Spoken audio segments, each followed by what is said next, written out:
Olá pessoal, como vão? Aqui é o professor José Brito. É, Vim gravar para vocês aqui algo que eu não faço há muito tempo, uma discussão em torno de uma questão de múltipla escolha para o ENAD.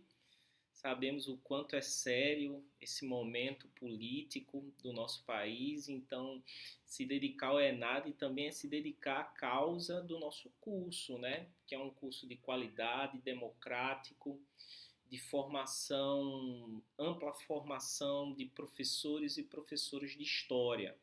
Então o ENAD ele respalda a elaboração de uma nota e de outros elementos em torno da condição de permanência desse curso. Então vamos todos vestir essa camisa para a gente poder fazer o melhor. E eu escolhi uma questão para falar com vocês, que é uma questão sobre essa polêmica de remoção de estátuas que fazem apologia ao, ao poder da colonialidade, né? As violências da colonização, as violências simbólicas sobre esse passado que insiste em permanecer nos espaços públicos. É uma questão do ENAD de 2017 que traz o Monumento do Restaurador aqui, que é uma estátua de Salvador Corrêa, de Say Benevides, instalada na Praça do Palácio na Cidade Alta, em Luanda, que foi inaugurado em 1874, e ao lado a gente tem a estátua de Salvador Corrêa removida do seu lugar original em 75, pós a independência de Angola, sendo transferida para a Fortaleza de São Miguel, em Luanda, né? É um debate muito interessante, porque aqui a gente vê um debate do pós-colonialismo africano e a gente vê um debate sobre as suas descolonizações e decolonizações. Vamos ficar atentos sobre esses termos, esses conceitos, que eles são muito fortes, né? As teorias pós-coloniais são aquelas teorias formadas especificamente por teóricos ali teóricos do continente africano, teóricos do continente da Ásia, em que vão debater os efeitos pós-colonização no século XX, né? As teorias decoloniais, a gente vê uma supressão do S, elas meio que são elaboradas aqui na América Latina, onde começa a se debater quais são as reais finalizações ou as sobrevivências da colonização na rotina dessas ex-colônias. Por isso que é uma decolonização, porque a colonização ela não acaba, né? Ela fica simbolicamente pairando sobre as memórias, sobre símbolos e objetos como estátuas, né? E aqui se pergunta assim, que figuras deveriam ser agora exaltadas enquanto heróis nacionais angolanos, além dos guerrilheiros da luta pela independência, todos aqueles que a história colonial registrara como africanos opositores aos portugueses?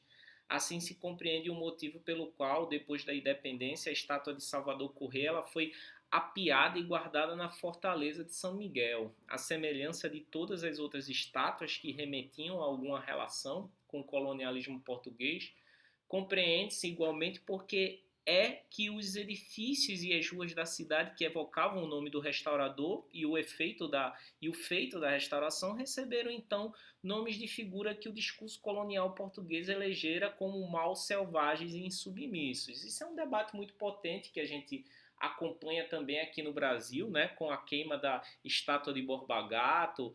A gente viu lá no movimento Black Lives Matter, né, no caso em Londres, onde uma estátua de um traficante de escravo é derrubada e jogada ao rio, né?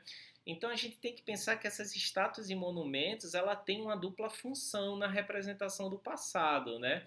Elas são celebrações públicas de uma memória que uma dada época quis perpetuar e comunicar, e aos pósteros, né, se a gente for parar para pensar, por outro lado, sobretudo para nós especialistas, são documentos que servem como fontes de estudo do passado e seus valores, né, pessoal?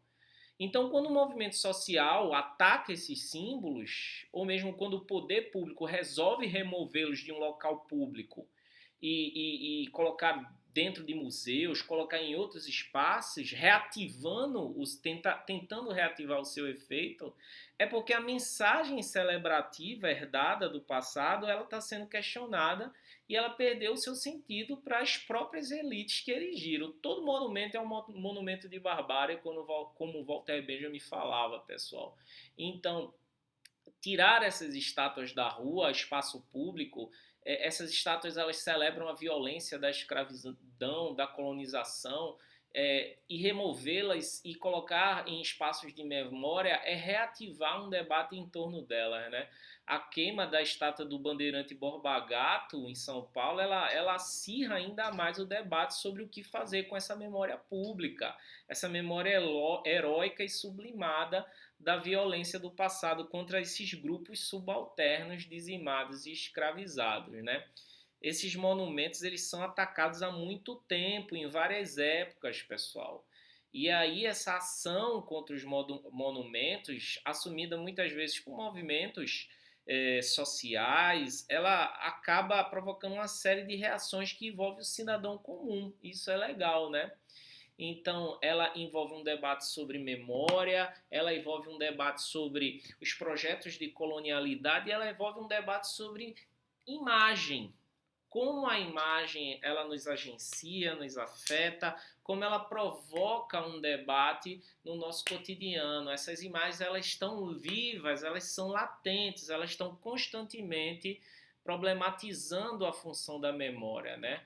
E aí, assim, considerando o texto apresentado, as imagens sobre o patrimônio histórico angolano, é correto afirmar que, letra E, as mudanças dos nomes de avenidas, edifícios e escolas vinculadas à língua do colonizador para nomes de liderança da resistência ao colonialismo e à recuperação da memória da tradução local integram um esboço do governo angolano em construir discursos independentes da retórica colonizadora. É interessante essa questão, pessoal, porque vocês podem se deparar no ENAD sobre um potente debate, primeiro, sobre o uso de imagens.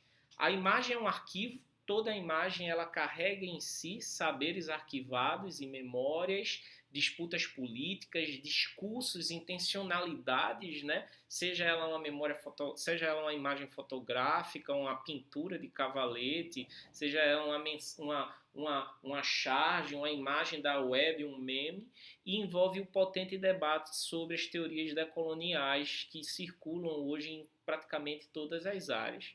Então a gente deve ficar atento sobre essa discussão sobre os efeitos da colonização nos dias de hoje, né? A colonização que chega aqui no século XVI e traz o discurso de raça como um elemento de subalternização e a tentativa de diminuição por questões religiosas, por diferença, por conceito de trabalho, por exploração, entre outros elementos, vão ficar no nosso dia a dia através dos racismos estruturais, institucionais e nas imagens, que são colônias de verdadeiros elementos, né, de poder e violência, tá entendendo? Essa questão ela é muito boa porque ela nos leva para o período pós-colonial da África, de colônias africanas, e ela traz essa movimentação em torno das estátuas e bustos que têm sido